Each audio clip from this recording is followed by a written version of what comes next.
O vice-presidente da República, general Hamilton Mourão, esteve hoje aqui em Manaus. Ele deu uma palestra na Federação das Indústrias do Amazonas e falou sobre o papel estratégico da Amazônia para o Brasil.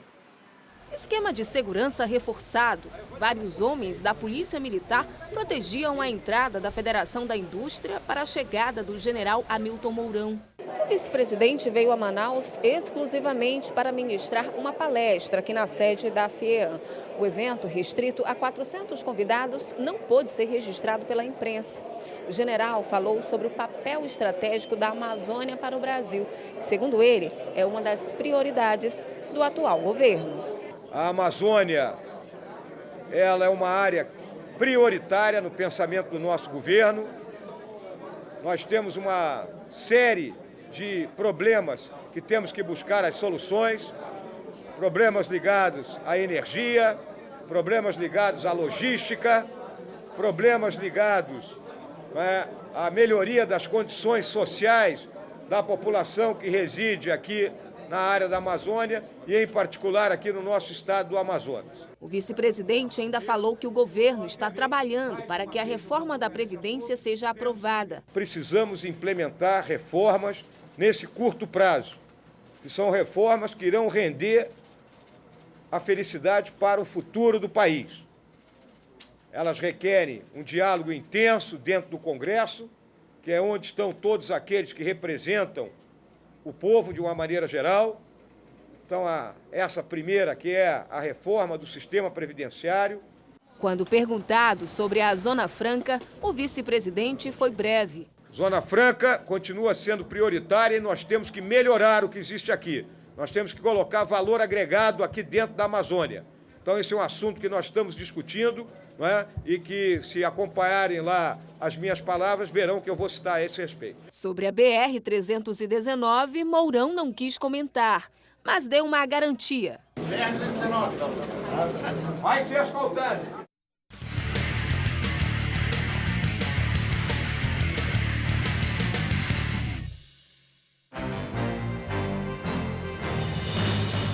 A polícia prendeu 3 pessoas de uma mesma família suspeitas de assassinarem um adolescente de 17 anos no último dia 11 de março.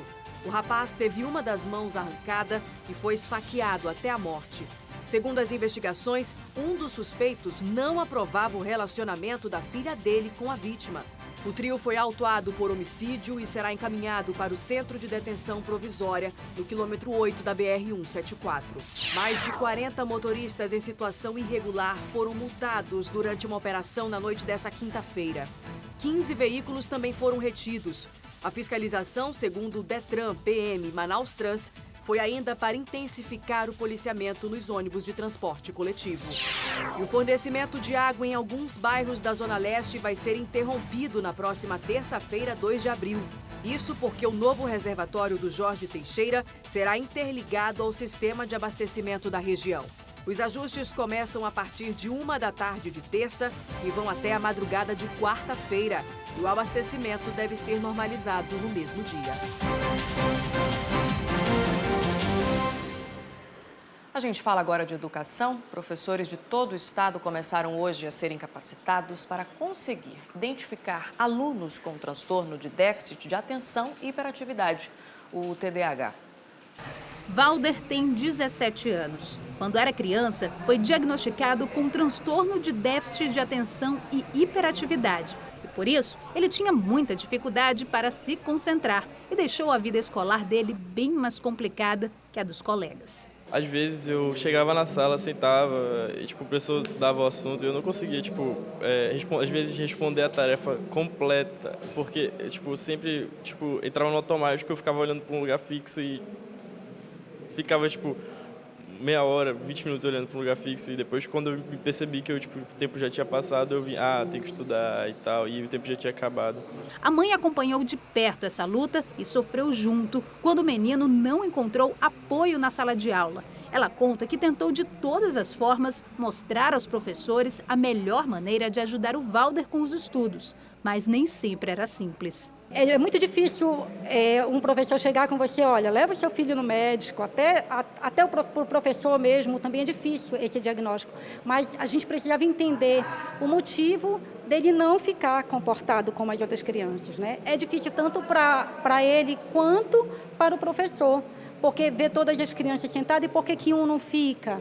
Foi quando ela percebeu que outros pais e mães passavam pela mesma situação e resolveu ampliar a conversa para além dos professores do filho. Nesta sexta-feira, centenas de professores da capital passaram por um curso de capacitação para entenderem melhor o que é o TDAH. O evento foi feito pelo recém-criado Núcleo da Associação Brasileira do Déficit de Atenção no Amazonas. O desafio é conscientizar, a gente poder passar informações para que aí sim os profissionais de educação possam suspeitar se uma criança é TDAH. Este médico explica que o diagnóstico não pode ser feito pelos professores, mas quando eles suspeitam do problema, podem encaminhar a criança a um especialista. O professor ele nota muitas vezes a criança que tem dificuldades de concentração, de agitação, questões relacionadas à dificuldade de aprendizagem, mas não necessariamente todas essas crianças elas têm TDAH. Quando, na verdade, a gente faz um diagnóstico diferencial e consegue separar tudo, a gente vê aquelas crianças que têm realmente uma quantidade de sintomas de atenção e hiperatividade que não estão associados a esses outros fatores. As palestras vão ser gravadas para serem repassadas também aos professores do interior do estado. Até o fim do mês, todos os municípios devem ter uma cópia. É uma ação que tem um duplo sentido e uma dupla dinâmica. Primeiro, de formar mesmo, explicar para as pessoas o que é o TDAH e como nós, enquanto educadores, podemos tratar isso em cada uma de nossas escolas. E uma outra é no nível da sensibilização, porque às vezes não basta só a formação, a gente tem que estar sensível a esta questão. Mas além de todo esse suporte na sala de aula, o apoio da família e amigos mais próximos é bem importante. No caso do Valder, a ajuda da namorada também contribui para ele alcançar o sonho de um dia se tornar um psicólogo. Acho que com esse apoio todo ele consegue ter uma motivação para poder continuar, E fazer tudo o que ele planeja fazer. Lideranças indígenas de várias partes do Amazonas estiveram reunidas em um encontro sobre educação. O evento faz parte das mobilizações em defesa dos direitos humanos na Amazônia. Cerca de 150 lideranças indígenas participaram do evento. No centro das discussões, a luta contra a perda de direitos. Eu me emociono porque falar de direitos humanos é lembrar tudo que passa ao nosso povo da falta de direitos. Falar dos indígenas destribalizados em Manaus, que moram em áreas de risco, que moram em barrancos, que estão desempregados. O seminário faz parte da programação do 4º Encontro de Educação Escolar Indígena. Um dos debates envolve a nova política de demarcação de terras do governo federal.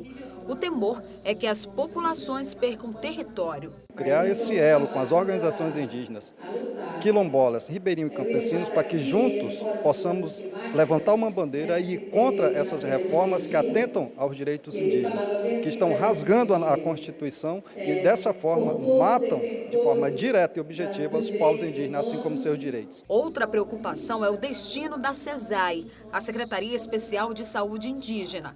Durante essa semana, várias manifestações foram feitas contra a extinção do órgão. Segundo o presidente do Conselho Indígena Missionário, o governo federal já recuou na decisão. Mas para ele, é preciso continuar vigilante. Acho que foi uma conquista importante, mas é sem dúvida um primeiro passo no sentido de garantir todos os direitos dos povos indígenas, direito à saúde, à educação, aos territórios que hoje infelizmente estão ameaçados. E a Adriane Diniz traz agora os destaques do Manhã no Ar de segunda-feira. Olá, boa noite, Nayandra. E você aí de casa que está acompanhando a Crítica na TV, a equipe do Manhã no Ar já está pensando no programa de segunda-feira. E nessa segunda nós vamos mostrar que a aposta de muitos profissionais para agradar um público específico está funcionando muito bem aqui em Manaus. Tem dentista se tornando personagem de desenho animado para atender a criançada a caráter. Tem ainda as notícias da noite e madrugada, informações do trânsito e tudo que você precisa saber para começar a sua semana bem informado. Então não esqueça, eu espero por vocês bem cedinho na segunda, a partir das 6 horas. Até lá. Amanhã é o dia D de vacinação contra a gripe H1N1. Quem tem as informações sobre isso é a repórter Priscila Cerdeira. Oi, Priscila, muito boa noite para você. Qual é aí a meta de imunização neste sábado?